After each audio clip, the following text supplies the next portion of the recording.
I fell in love with the brown pelican diving one morning after at the end of my freshman year of college.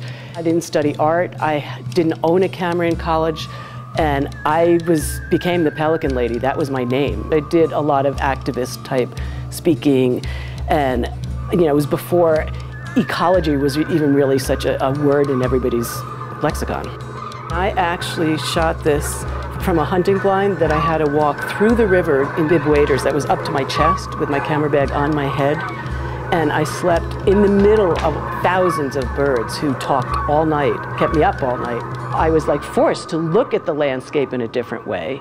And the landscape started playing a big part of that. You are seeing the world that these birds live in. You walk in here and you're in the land of birds in a way that usually wouldn't be if it was just regular prints up on a wall. Can't get a bird to pose in the way I could get people to pose when I worked as a photojournalist.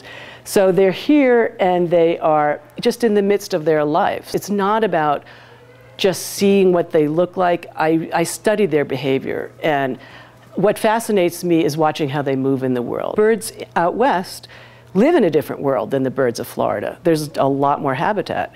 And then there's a part of this work that's about birds adapting to habitat encroachment.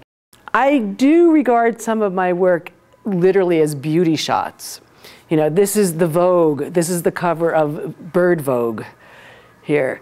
And I think I look at the birds that way too, because they are so sensationally beautiful. What's been really interesting to me in working on this is how afraid some people are of birds. I just was quipping when we were working together, "Oh, isn't he cute?"